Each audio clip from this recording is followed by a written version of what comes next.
And a fair start, a Safa pound. Usain Bolt is also out well. Here they come down the track. Usain Bolt sprinting ahead, winning by daylight.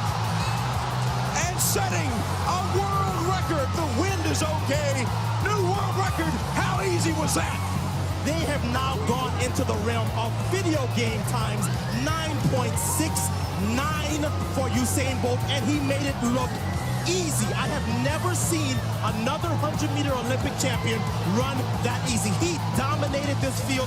This has never been seen before in Olympic history, ever.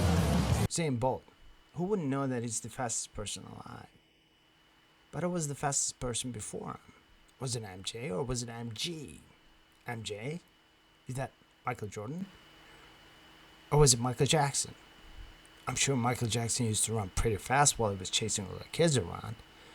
But that wouldn't make him the fastest person alive at the time, would it? Or was it Michael Johnson?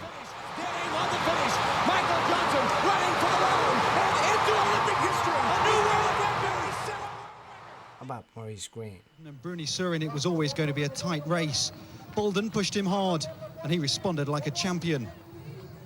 His time was given as 9.78 seconds. It was Michael Johnson, the 200-meter world record holder from 1996, faster than Maurice Greene, who had the 100-meter world record at the time. Or was it the other way around? Confusion, confusion, confusion. What caused all this confusion?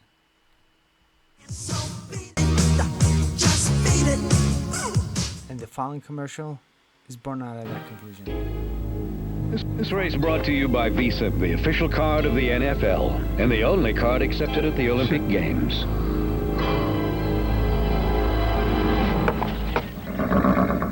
And the Visa Triple Crown.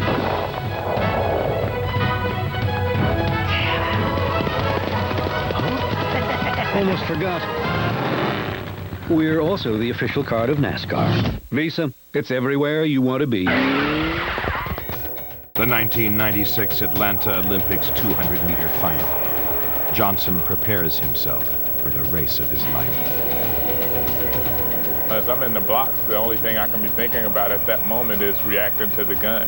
I can't think about what I'm going to do, even 10 meters into the race or even 2 seconds into the race. I can't be thinking about that at that point because there's something more important. I've got to react to the gun, and you have to take the race phase by phase and focus on each particular thing as you get to it. Johnson smashed the world record with a time of 19.32 seconds. So, Johnson runs 200 meters within 19.32 seconds. So the distance is 200 meters. Time is 19. Very confident. At 26, Greene has reason to be. His world record is 9.79 seconds. He's run the 100 under 10 seconds more than any man before him.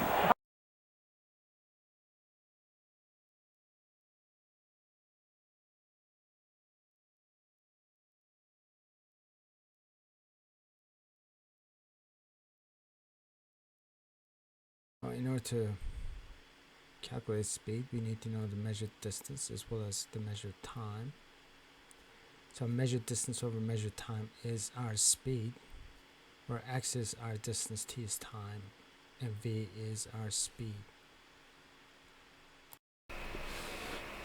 So, who's faster? Is it Johnson over 23 miles per hour, or is it Greene under 23 miles per hour? You almost want to make the argument that Johnson is faster, right? Because it's got a bigger number. But you have to look at it from the other perspective as well. Here's a different perspective for you. If Johnson was, in fact, faster, why then didn't he have the world record for 100 meters? If Greene were faster, why then didn't he have the world record for 200 meters? As if this is not confusing enough. To add on to the confusion, NBC Nightly News came up with the following news item. Here we go. Top speed, 27 miles an hour, as fast as an eagle flies. His shoes, size 10.5, a new design for greater power. Covered, no surprise, with stars of gold, putting Greene on a very fast track to Olympic gold. This is kind of weird. Okay, so I'm looking at each step is 1/10 of a second on the ground. What is that even supposed to mean? That makes no sense whatsoever. I wonder how they came up with that number. 400 pounds of force. Of what?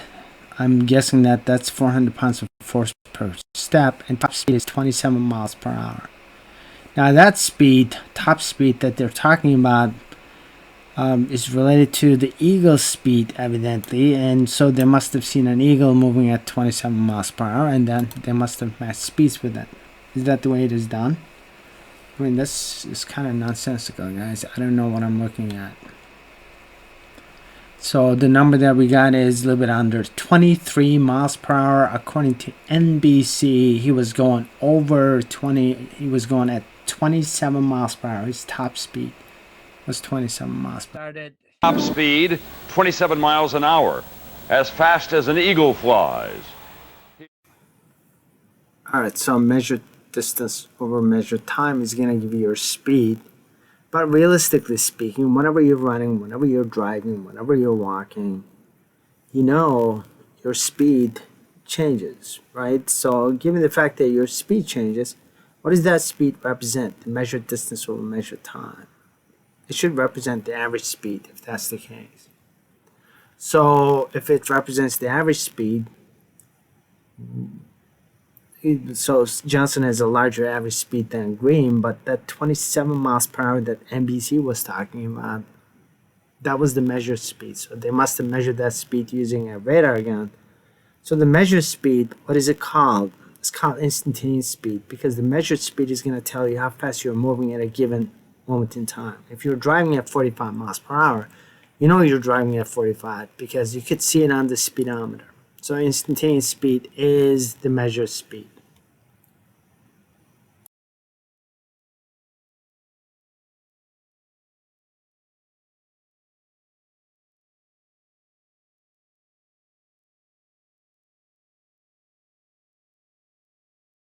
We got problems. The problem is this. Atlanta Olympics 200-meter final. Who's faster? Johnson Is it Johnson with his average speed of 23 miles per hour, or is it Green with his top speed 27 miles per hour? Can you make the argument that Green is faster because his number is bigger? No, not at this point. You cannot make that argument. Because if Green was faster, he would have had the world record for 200 meters as well, but he doesn't.